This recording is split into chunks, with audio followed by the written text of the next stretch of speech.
Totoo nga ba na nag-offer ang senador na ito ng halagang 250k hanggang 300,000 pesos para lamang matikman ang Viva Max star na si Chelsea Ilori? Tapusin ang video hanggang sa huli at pag-usapan natin yan. Si Chelsea Ilori ay isang artista, tinaguri ang babe ng streaming platform na Viva Max. Sumali siya sa mga proyekto ng Viva Max.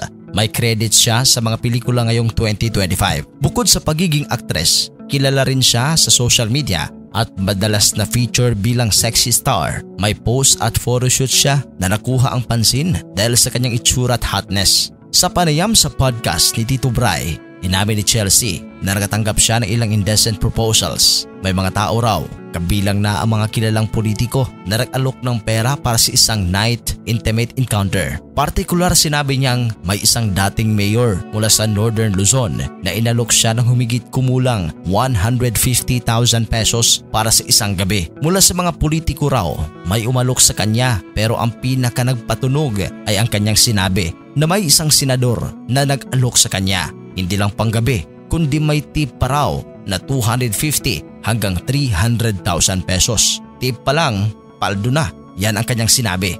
Abot ng 250 to 300. Kahit nagbigay siya ng ganitong revelasyon, hindi niya pinangalanan ang naturang politiko pero nagbigay na lamang siya ng clues para sa senador. Ito raw ay may mga letrang Y, R at F. Dahil sa kanyang pagpapakatotoo, agad itong umani ng malawak na interes at diskusyon sa social media. Maraming netizens ang nanghula kung sino ang senador o mayor na tinutukoy niya.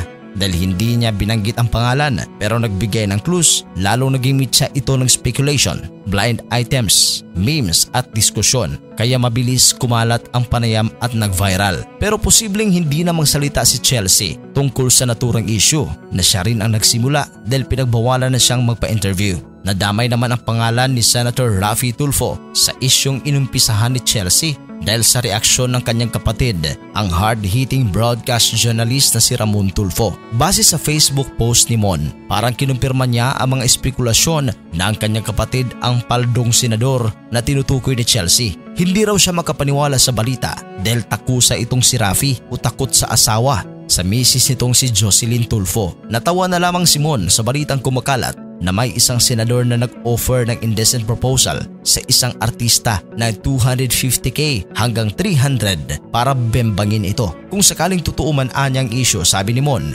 ano ngayon kung nang babae siya? Ang nakakahiya raw ay kung nanlalaki ang kanyang kapatid, di gaya ng isang lalaking mambabatas na mahilig sa basketballista. Kilala rin daw na galante ang kanyang kapatid at sa sariling bulsa raw nito ang ipinamimigay nitong pera. Mayaman na raw si Raffy at ang misis nitong si Jocelyn bago pa managing senador ang kapatid ng broadcaster. Sa huli, sinabi ng kapatid ni Raffy na kung siya ay may pera gaya ng kanyang kapatid ay siguro mas pipiliin niya ay ang Miss Philippines material. Wala pang opisyal na pahayag o kumpirmasyon mula kay Raffy patungkol sa accused allegations si Chelsea, kaya hanggang ngayon nananatili itong haka-hula at kontrobersya sa social media at media. Sa madaling salita, ang ugnayan nila kung meron man ay umiikot sa mga aligasyon ng generous senator na umano'y nag-alok kay Chelsea ng malaking tip pero hindi naman opisyal na kinilala ni Chelsea ang pangalan at mariin namang itinanggi ng pamilya ni Raffy na siya iyon.